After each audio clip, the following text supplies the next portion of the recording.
Hello, I am your Senator, Donzella James.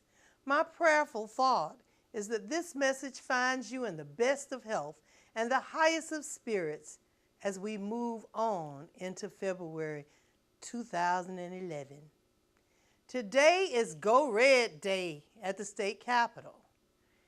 We, the women and the men, are wearing red dresses.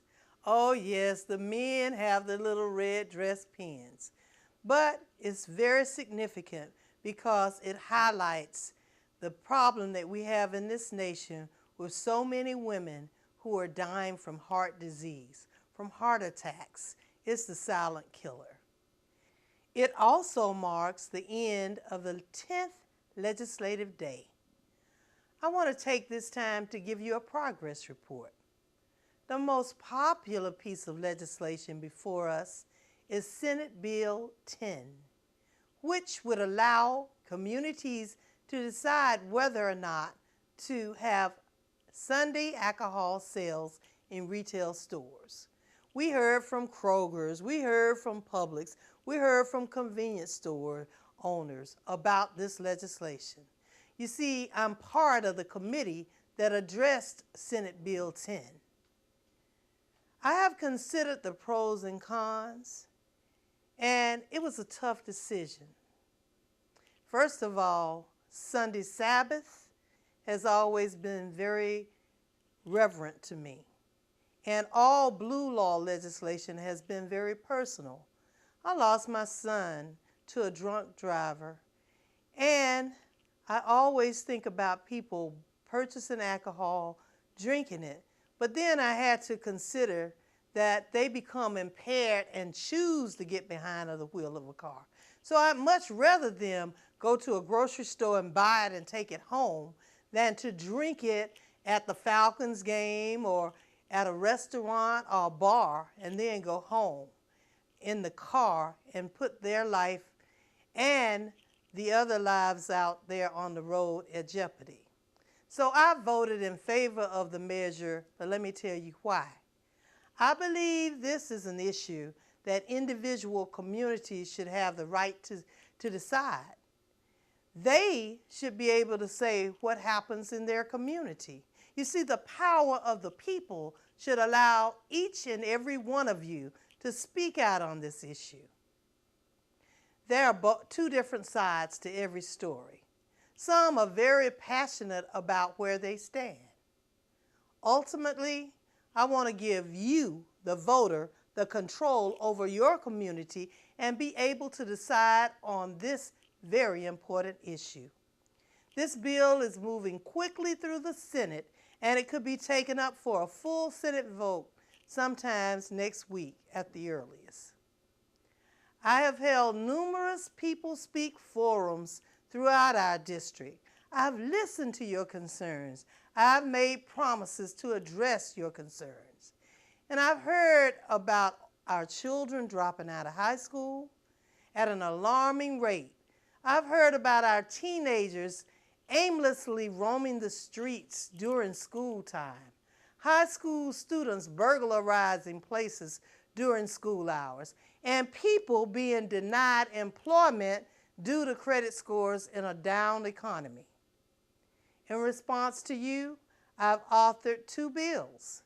The first is an anti-dropout bill, which would increase the compulsory school age from 16 years old to 17. You see, our children now, once they turn 16, they can just decide, I don't want to go to school anymore.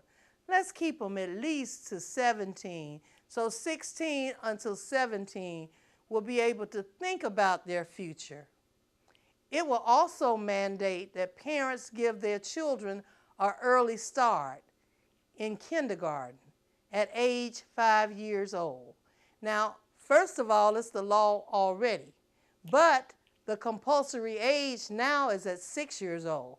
So it needs to be changed to 5. I'm sure all of us see the commercials all the time about My Baby Can Read. And they show you that these children really learn at a very early age. So let's mandate that our 5-year-olds get an early start in kindergarten. I'm sure you will agree with me when I say that a young adult with a high school education will have many more opportunities than a high school dropout. Let me tell you, the facts are clear, and Georgia has the second highest number of dropouts in the nation, with an average age of 13 through 15. What kind of future will these young people have if they have no education past 15 years old? Greater opportunities are available with a college degree or a technical degree.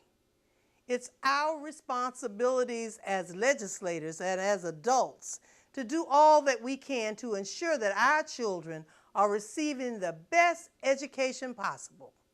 This starts with making sure that they stay in school longer, giving themselves the best chance to succeed in life. I look forward to working with my fellow senators to get this needed legislation passed. The second bill that I've authored touches every father and mother who is sitting down at the kitchen table trying to figure out how to pay bills and buying groceries without being gainfully employed.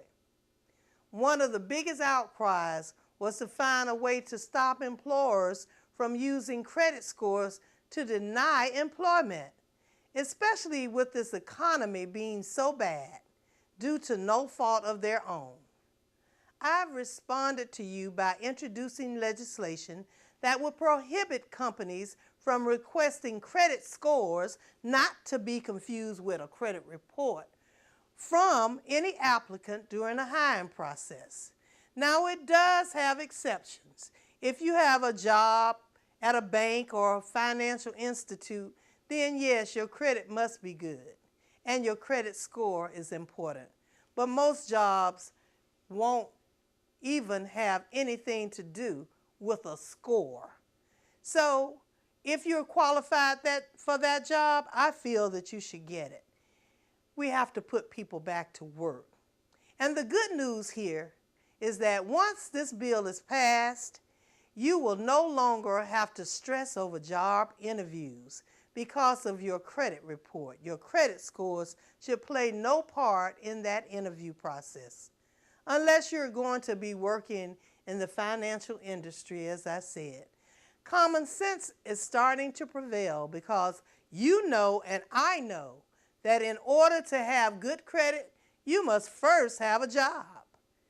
I'm doing everything that I can to put forth positive legislation.